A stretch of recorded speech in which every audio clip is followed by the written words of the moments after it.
माता सीता का हरण होने के बाद भगवान राम को लंका तक पहुंचने के लिए उनकी वानर सेना जंगल को लंका से जोड़ने के लिए समुद्र के ऊपर पुल बनाने के काम में लग जाती है।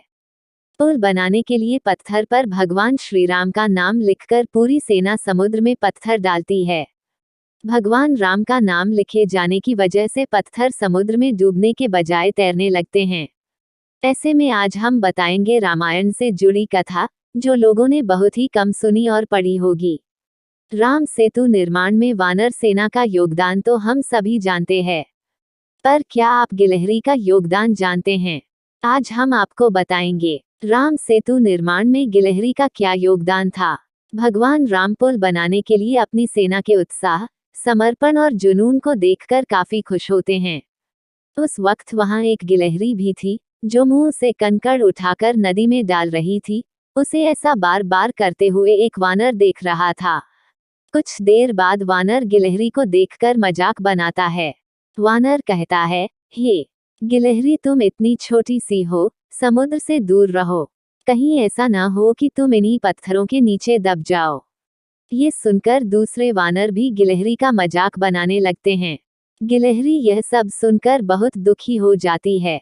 भगवान राम भी दूर से ये सब होता देखते हैं।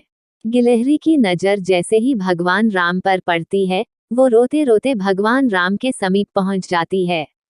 परेशान गिलहरी श्री राम से सभी वानरों की शिकायत करती है। तब भगवान राम खड़े होते हैं और वानर सेना को दिखाते हैं कि गिलहरी ने जिन कंकड़ों व छोटे पत्थरों को फेंका था, वो कैसे बड़े पत्थरों को एक दूसरे से जोड़ने का काम कर रहे हैं। भगवान राम कहते हैं, अगर गिलहरी इन कंकड़ों को नहीं डालती, तो तुम्हारे द्वारा फेंके गए सारे पत्थर इधर उधर बिखरे रहते।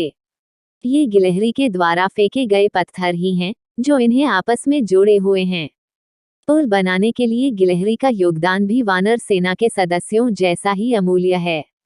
इतना सब कहकर भगवान राम बड़े ही प्यार से गिलहरी को अपने हाथों से उठाते हैं। फिर गिलहरी के कार्य की सराहना करते हुए श्री राम उसकी पीठ पर बड़े ही प्यार से हाथ फेरने लगते हैं।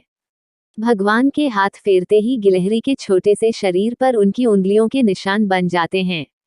तब से ही माना जाता है कि गिलहरियों के शरीर पर मौजूद सफेद धारियां कुछ और नहीं, बल्कि भगवान राम की उंगलियों के निशान के रूप में मौजूद उनका आशीर्वाद है।